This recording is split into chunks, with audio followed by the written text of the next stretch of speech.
10 तक गिनूंगा। राम लिखते ही, पढ़ते ही, सुनते ही, देखते ही या दिखते ही मन में जो पहला विचार आता है उसे बांध कर रखिए। पूछूंगा 1 2 3 4 5 6 7 8 9 9 9। हाथ काट कर रख दूंगा ये नाम समझ आ जाए तो। कितनी दिक्कत होगी पता है राम समझ आ जाए तो। भाई राम राम तो कह लोगे पर राम सा दुख भी सहना होगा। पहली चुनौती ये होगी कि मर्यादा में रहना होगा। और मर्यादा में रहना मतलब कुछ खास नहीं कर जाना है, बस त्याग को गले लगाना है और अहंकार जलाना है। अब अपने राम लला के खातिर इतना ना कर पाओगे और शबरी का जूठा खाओगे तो पुरुषोत्तम कहलाओगे। काम क्रोध के भीतर रहकर तुमको शीतल बनना होगा। बुद्ध भी जिसकी इच्छाओं में बैठे वैसा पीपल बनना होगा ये सब कुछ, और वो भी शून्य में रहकर प्यारे। तब ही तुमको पता चलेगा कि कितने अद्भुत राम हमारे। सोच रहे हो कौन हूं मैं? चलो बता ही देता हूं। तुमने ही तो नाम दिया था मैं पागल कहलाता हूं। नया नया हूं यहाँ पे तो ना पहले किसी को देखा है। वैसे तो हूं त्रेता से, मुझे कृष्ण किसी ने कलयुग भेजा है।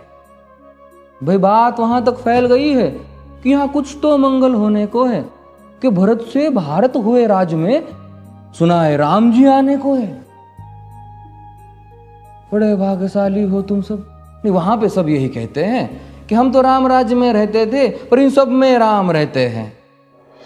यानी तुम सब में राम का अंश छुपा है। नहीं मतलब वो तुम में आते हैं रहने। सच है या फिर गलत खबर? अगर सच्ची है तो क्या कहने। तो सबको राम पता ही होगा, घर के बड़ों ने बताया होगा। तो बताओ फिर कि क्या है राम। बताओ फिर कि क्या है राम। बताओ। अरे पता है तुमको क्या है राम? या बस हाथ धनुष तरकश में बान, या वन में जिन्होंने किया गुजारा, या फिर कैसे रावण मारा लक्ष्मण जिनको कहते भैया, जिनकी पत्नी सीता मैया। फिर ये तो हो गई वही कहानी, एक था राजा एक थी रानी। क्या सच में तुमको राम पता है? या वो भी आकर हम बताए?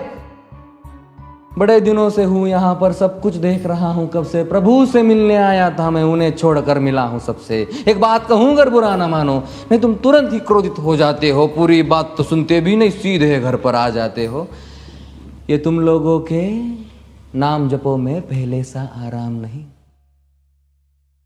ये तुम लोगों के नाम जपो में पहले सा आराम नहीं। इस जबरदस्ती के जय श्री राम में सब कुछ है, बस राम नहीं। ये राजनीति का दाया बाया जितना मर्जी खेलो तुम। दाया बाया, अरे दाया बाया ये तुम्हारी वर्तमान प्रादेशिक भाषा में क्या कहते हो उसे? हाँ वो left and right.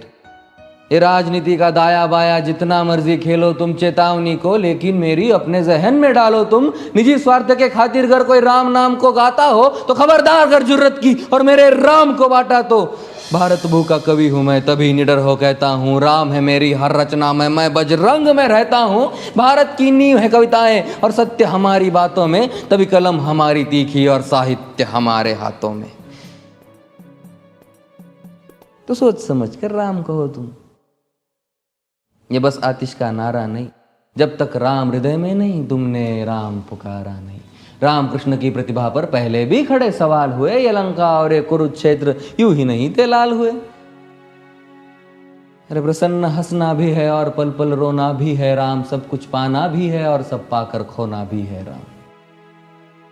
Brahma ji के कुल से होकर जो जंगल में सोए हो, जो अपनी जीत का हर्ष छोड़ रावण की मौत पे रोए हो। शिव जी जिनकी सेवा खातिर मारुत रूप में आ जाए। शेष नाग खुद लक्ष्मण बनकर जिनके रक्षक हो जाए। और तुम लोभ क्रोध अहंकार छल कपट सीने से लगा कर सो जाओगे तो कैसे भक्त बनोगे उनके, कैसे राम समझ पाओगे? अघोर क्या है पता नहीं और शिव जी का वरदान चाहिए। ब्रह्मचर्य का इल्म नहीं, इन्हें भक्त स्वरूप हनुमान चाहिए। भगवा क्या है पता, लहराना सबको होता है पर भगवा क्या है वो जाने जो भगवा ओढ़ के सोता है। राम से मिलना, राम से मिलना, राम से मिलना है ना तुमको? निश्चित मंदिर जाना होगा पर उससे पहले भीतर जा संग अपने राम को लाना होगा। जय सिया राम। और हाँ, अवधपुरी का उत्सव है, कोई कसर नहीं, सब खूब मनाना। मेरे प्रभु है आने वाले, रथ को उनके खूब सजाना। वो द्वापर में कोई राह तक है, मुझे उनको लेने जाना है। चलिए तो फिर मिलते हैं, हमें भी अयोध्या आना है। जय सिया राम। फिर से